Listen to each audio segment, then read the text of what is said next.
Just got back from embarrassing myself. It's all the way in line. I eat plant-based and I eat more clean. I discovered this new lifestyle because I was never that, honey. I ate fried chicken, pork chop. Half of the food they're selling us is not even food. It's so overly or highly processed. I had a lot of self-esteem issues earlier on in life, being a chocolate girl, having a gap, having a big nose. And I'm saying all these things not as insults. Like, I love my nose, I love my gap, I love my chocolate skin now. But do you know how long it took me to get there because society told me there was something wrong with it? I fried everything from chicken to pork chops to string beans. My Lord Jesus, it don't make any sense to be this dang going hot out here. So how it's connected to my other neighbor, but like he basically let me know it's connected to him. Yes, he's petty like a woman, by yelling a phone conversation the day after my mom left. So I just came back from the store and working out and embarrassing myself.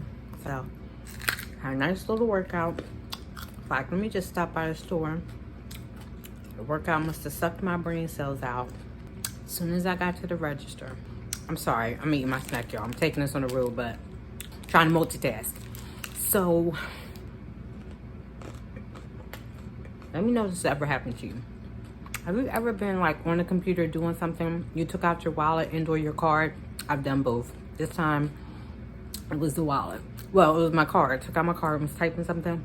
And you either forget to put the card back in your wallet or you forget to put your whole wallet back in your purse when you're at the register. And as soon as you go to look for it, of course you rang everything out. Of course you're in line. It hits you when you can't find it. You don't even you panic because you're embarrassed, but you're not really panicking. Because as you're looking for it, it's slowly coming my life. You was at that computer, heifer. Drop down in the comments if this has ever happened to you. I'm gonna take the snack. We're gonna head back out. I'm gonna head back out. I'm gonna take y'all with me. Whew. This air ain't even kicking in yet. My Lord Jesus, it don't make any sense to be this daggone hot out here. So, just came from a workout. Not hot because of the workout, because the workout was a little minute ago. I don't know what state y'all in. Drop down in the comments. I like to know where y'all from anyway. I think everybody's having a heat wave at some point between the last couple of weeks. But it had left New Jersey alone. I don't know who sent this back up here. I don't know if it was Arizona. Who else has that sweltering, like, unbearable humidity? Texas, like, I don't know what states I don't know who's sending us this heat, this type of humidity, but keep it in your state, okay? Anywho, what did I want to talk about? Because sometimes it's hard to record in my house. There are like really, guys, if you ever notice I always do voiceovers in my kitchen, it's because, listen, I've had so many issues with neighbors in the past. Usually it's them, but sometimes they pretend it's you when they don't want to act right. I'm literally the best neighbor to have. Even though I record videos and do stuff, I literally am like the most considerate neighbor. I won't say best neighbor. It's considerate neighbor to have, but I always have these inconsiderate people, and then they try to like do this gaslighting and flip it and act like I'm the one making the noise just so that they can make noise. Anyway, there's like my kitchen hoof. I don't know how it's connected to my other neighbor, but like he basically let me know it's connected to him. Yes, he's petty like a woman, by yelling a phone conversation the day after my mom left, because I rarely talk in the kitchen. So one day my mom visited and she was talking in the kitchen, and after she left, all of a sudden I could hear his whole conversation wherever that kitchen hood is connected to. And I was like, why does my neighbor sound so loud? I was in the living room. I go in the kitchen and it's coming through the hood of my kitchen. But like, guys, when I say he's talking like, oh, should I put the record? I'm gonna insert the recording.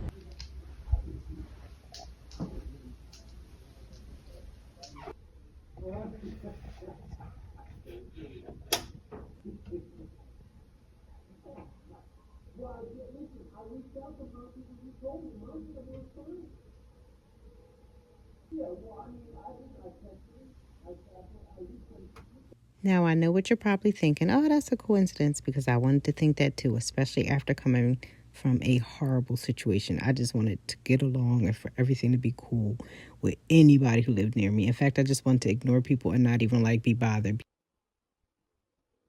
But the fact that he did that and has never talked that loud again through it's like he was almost sitting, putting his lips on some type of vent that he knows is connected to that. Because I've never heard him through that hood again.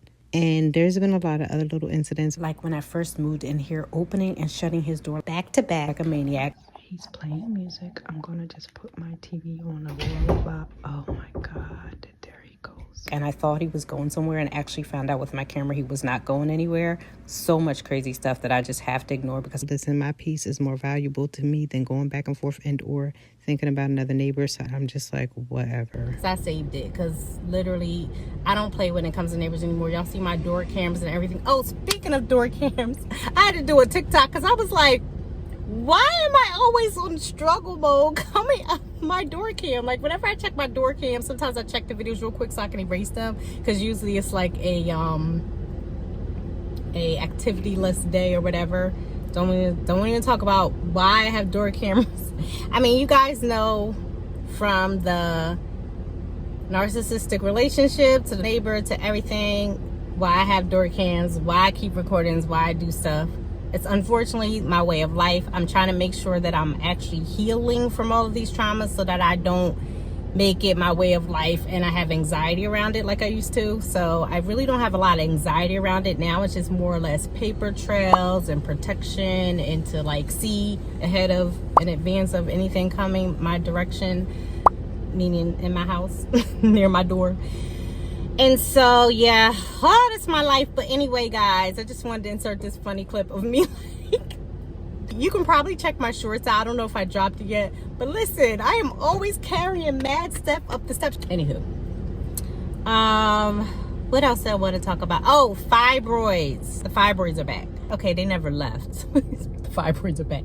Okay, so if you know anything about my journey, you know I'm not trying to do the surgeries, and I've been doing really well on my journey. As far as like, even like, I don't even think I said it in my fibroid vlog, that I actually released, and I believe this to be true in my heart of hearts. I don't have no medical documents, but I know based on the research, because you guys know I've been researching everything for the past 3-4 years, that I released some fibroids, like all of the signs of like releasing fibroids, and then all of a sudden me not feeling them and getting better, blah blah blah.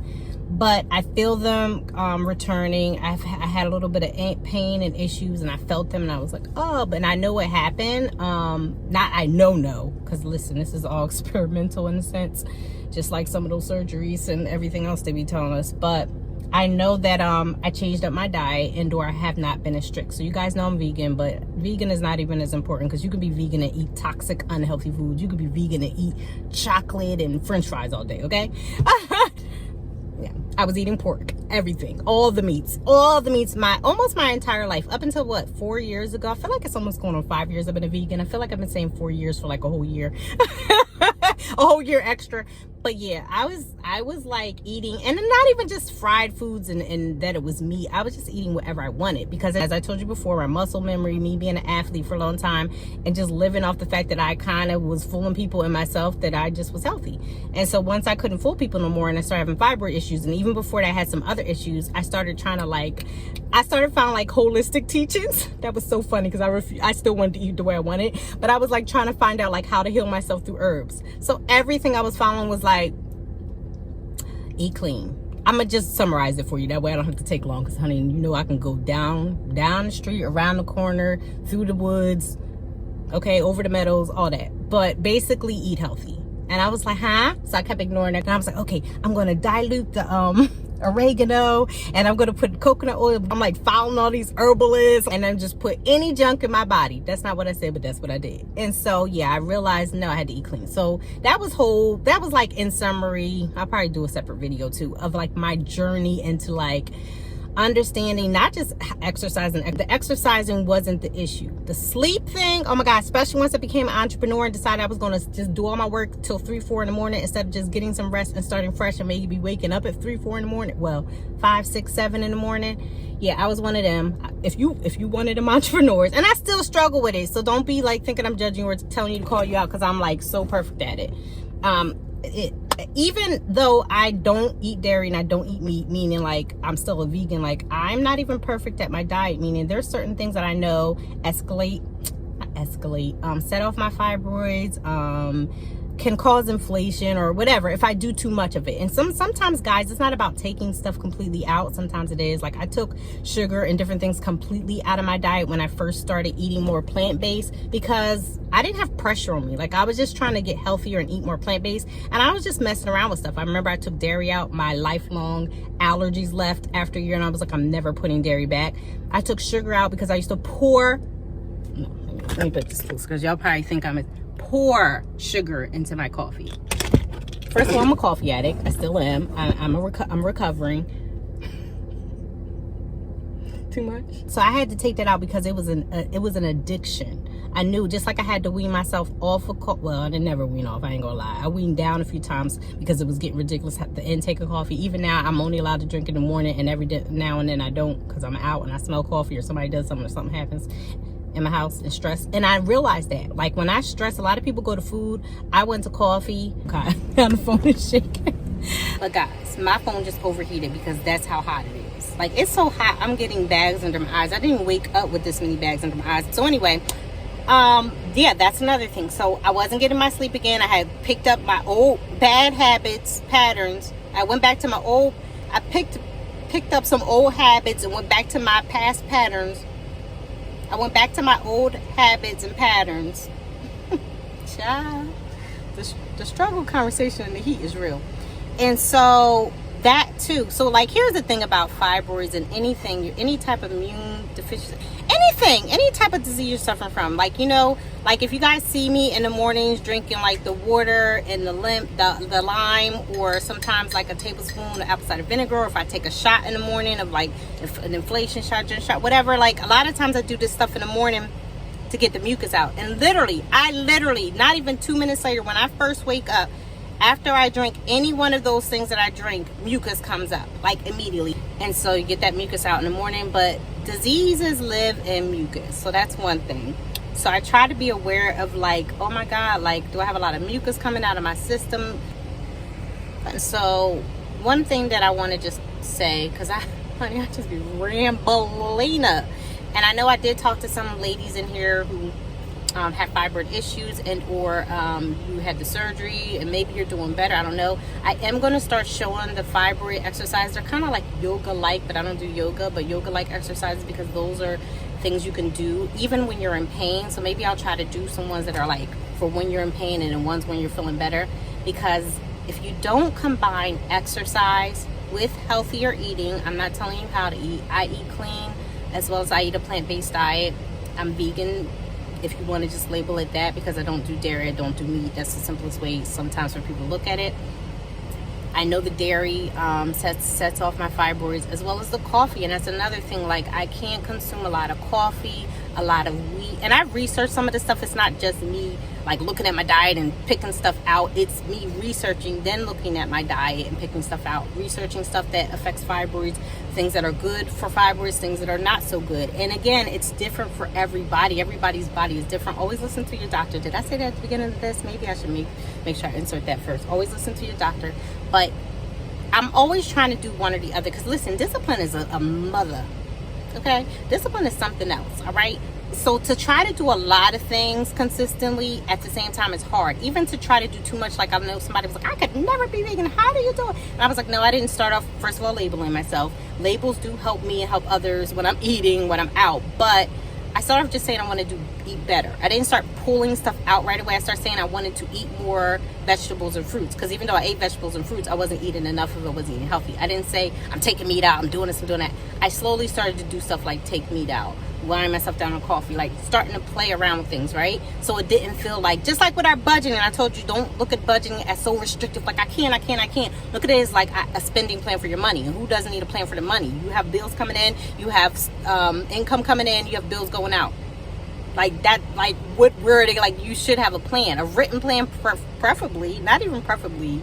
You know, I try not to tell y'all like in stone what to do. I always say different strokes, different financial situations and structures and homes. But the spending plan, whether you want to call it a budget, a spending plan, whatever else, you need a written plan for what's coming in and going out. Whether you change it or not, or how frequently you adjust it, all those are variables. But everybody needs a plan. Everybody doesn't want a plan, and I get that. But everybody should have a plan. And so it's just like with your budget, it feels restrictive when you start doing too much too soon. Now, there's a lot of stuff I do now that I couldn't do earlier on in my journey when it came to my finances as well as my health. And now it seems like I've created that brushing your teeth habit, you know, like that habitual thing that you do every day that you don't have to think about, with some of it. Some of it is not all the way there. So I want to create that, you know, habit that is just like, oh, this is what I do. So now, like, when I smell meat and I like go out and stuff, it's like, oh, I don't even eat that. It could even smell good to me. It's not that like I don't smell fried chicken and I'm like, ah, okay. And not because I'm black.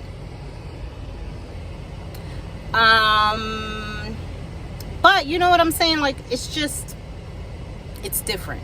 And so what I would like for us to try to do as my fibroids brothers and sisters, my disease-stricken brothers and sisters, you gotta do it all in sync.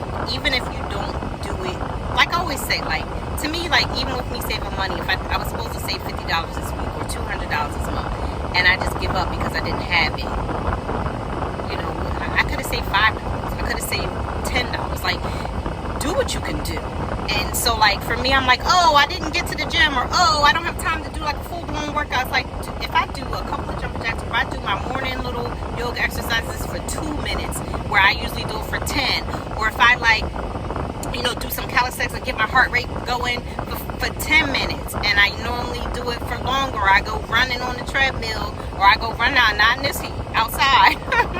You know, or I actually am trying to get back to running outside, but I'm gonna wait until the summer passes.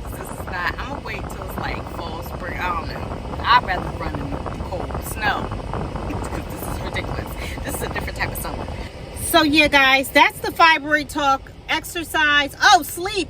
I didn't even include sleep. So sleep. So if you're not gonna do the exercise, the sleep, and the eating well, it's not that it's not all good for you individually. But if you're really trying to like kick fibroids in the butt, if you're really trying to like either not have another surgery or have surgery at all, or like, you know, go all the way, the medical, again, consult with your doctor, make sure you're talking to your doctor. I'm not giving you medical advice. But if you're really trying to beat this thing, because people be in pain, and a lot of times, like, honestly, guys, they don't find cures. Just like we want to get into cancer and all. They're giving you stuff that's going to relieve the pain and symptoms temporarily. We have to decide if food is going to be our medicine, if we're going to exercise and treat our bodies better. And I know it sounds so easy to say, and like, look at you, especially when people look at my size and they think it's so easy. I have not done a lot of things right. I have not taken care of my body. Now, I was never like a smoker or, oh, I was going to say a drinker. I'm lying. Okay, so she drank. Now, like, I don't, you know, I drink wine. I will have listen, Pinot Grigio. You give me a bottle of Pinot Grigio. Even though red wine's healthier, I will take my bottle of Pinot. But, you know, I don't drink anymore. Like, there's a lot of stuff that, like, I used to do that just wasn't, mostly sleeping, too. Because, listen, we talk about stress and we think about our relationships, our kids. I don't have kids, but, you know, y'all think about different stuff, you know, job, work, stress-related stuff. And, yes, those are obviously stress. But there's the physical stress that we just ignore, and it's like not getting enough rest, enough sleep. Me and my mom are having this conversation because she's as bad as me with the sleeping, and I worry about her. And so the sleep, what else? Sleep, exercise, and food. Food can be your medicine, or food can be your enemy. I'm serious. Like, seriously, we can literally clean up our bodies with food, or put it. A lot of the stuff they sell to us, and I eat some of it. I always try to do the 80-20%. Y'all know, even when it comes to the vegan label stuff, because it's just processed, and I might as well just eat what I want. But I try to make most of my stuff from scratch, and I try to eat healthier because, listen, some stuff you can't avoid, but do the best you can, because we're going to have one life to live and one body to live in it. Do stuff because you love yourself. And half of the food they're selling us is not even food. And I talk about this with my brother all the time. I recently talked about this with my cousin. It is not food. It's so overly or highly processed, and it is so full of, like, because they have to process it for those cans to sit on the shelves, for things to sit out, like for them to be shipped, like even our fruits and vegetables, even organic. It's a lot of stuff going on with our food. So I'm not saying you can do everything perfectly, or I'm not saying there's some stuff you can't avoid, but do the best you can, because we're going to have one life to live and one body to live in it. Do stuff because you love yourself. And that's what I'm learning. I think after being in, I am so emotional, that relationship that almost broke me, I realized I didn't really love myself like I thought I did. Because I had a lot of self-esteem issues earlier on in life, being a chocolate girl, having a gap, having a big nose. And I'm saying all these things not as insults. Like, I love my nose, I love my gap, I love my chocolate skin now. But do you know how long it took me to get there? Because society told me there was something wrong with it. People still probably look at my videos and be like, oh. And guess what? I can look at their videos and we can all look at each other and start pointing out stuff, because it's like, who's to say? There's just a lot of things that I feel like I could talk about, but I'm rambling. But yes, sleep, exercise, eat. This is to my fibroids peoples and others. Fibroid, I wouldn't say fibroid survivors. That is not really a word. That's not a phrase. But fibroid, struggling. Fibroid, I don't want us to struggle. I need something positive. Y'all give me something we can call ourselves. Fibroid, I don't want to say survivors. That goes with a lot of other things. We're the fibroid champs. I don't know. Give us a name. And so I'm speaking to us as well as anybody else who's dealing with, like, there's some people are dealing with multiple diseases and multiple things. And I saw some lady who did like this 60-day. Oh, I'm also going to do a 3-day cleanse or to get some of the toxins out, and then eventually start on some longer ones again, because that's another problem. I get worried about losing weight. I know this sounds stupid and ridiculous to anybody else who just doesn't struggle with that. Unless you're really small like me, you don't understand, like, we really have a consciousness, some of us, about like losing weight, especially like going on, like doing these, like, that's why I don't like doing any huge dietary changes. My diet is basically a clean, healthy lifestyle, so I don't have to do anything that's like so drastic and then all of a sudden I'm like 90 pounds again. No, too old to be 90 pounds. But I'm about to stop, because I feel like I've been talking about the fibroids and the dietary stuff for like 5 hours. I think it's going to be a whole separate video. And I'm just going to throw it in this vlog that I'm uploading tonight, and I will see you guys soon. I don't know what part of the vlog this is in. Like, this is just all over the place. Honey, I be all over the place, but y'all seem to like it, so that's what's up. Thank you to all my new subscribers. Thank you for coming in. If you have not subscribed, make sure you subscribe to this channel. As you can see, I like to ramble, but we also have fun saving. And guys, with inflation right now, the highest thing sometimes on people's variable expense list is food. And so I'm helping you save on food and groceries and eat better, eat healthier. And even if you don't want to, I'm helping you save on food and groceries. So make sure you are subscribed to my channel, and make sure you like this video so that other people can get this video, because as we grow this channel, I will have more time to do bigger and better content, get better equipment and filming equipment, and do better things, like for us, because you're part of the savings squad and the tribe. Because once you subscribe, we adopt you. You're a part of the savings family. You don't have a choice.